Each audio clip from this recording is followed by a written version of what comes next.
Welcome back to the channel. Today's video is all about the diesel heater I purchased from Amazon. I just like backing up my trailer and looking at the taillights. I think they're really cool. So just using some basic tools that I owned, I was able to install this in a plastic tub that I had lying around at home. I mounted it to a small wooden box that I also had that I wasn't using, so I made sure everything fit perfectly. And as you can see, I cut out an opening for the fuel intake and exhaust lines. I used aluminum tape next to any opening that would be generating heat, so as long as it blocked all of that heat, it worked perfectly. I never had a problem any weekend long. I drilled 3 holes in the box for the fuel intake and exhaust lines. And again, using aluminum tape near any heat source location, I was able to disperse any of the heat being generated. Then I mounted the pump at a 45-degree angle using all the provided hoses and clamps, and I mounted the fuel filter at the bottom. I mounted the gas tank to the side of the tub with the fuel line out at the bottom. I do need to add a dump valve in the line so I can drain any excess fuel back into a storage container.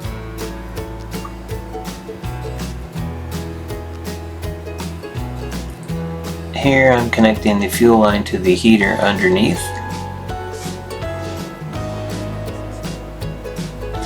I used all the materials that came with the kit that I purchased on Amazon. I will put the link in the description below. Pretty much everything worked perfectly. The line is a lot better, very sturdy fuel line. And just make sure that your white tube is pushed all the way in through to the black piece of the hose. Otherwise, you might create an air bubble. I had no issues whatsoever when I used this on a 3-day weekend. The pump worked perfectly and there were no air bubbles in it at all. And as you can see, the air filter down below near the intake tube. And I drilled holes into the plastic tub to generate more space for airflow to come in. The fuel filter, once again, set at a 45-degree angle using the mounting bracket that was in the kit. And then by pushing the heater as close to the side with the aluminum tape opening, it dispersed the heat very well.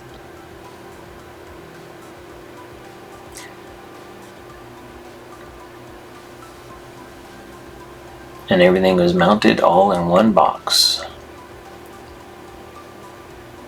There's the intake valve on that side. So as you can see, this is the box all set up and ready for use. I have the hose coming out of the heat side. I bought an extension one because the one that came with it isn't long enough. So I bought a 8-foot collapsing or extending hose from Home Depot and mounted it to this board that I'm going to mount into the window. And since I wanted to test the heater over a weekend, I was working at an event and I decided I was going to take my trailer out and do a small staycation so I could test the heater. So I'm just setting up my trailer and setting up everything else for a good long weekend, just a Friday, Saturday, out Sunday night, out Monday. So 3-day event, weekend. So I'm just getting everything all set up, setting up my canopy with my Connect tent. Both of the canopy and the Connect tent were both purchased from Walmart. It's the Ozark Trail brand.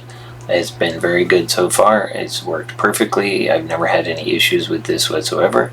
One person can set it up all by themselves.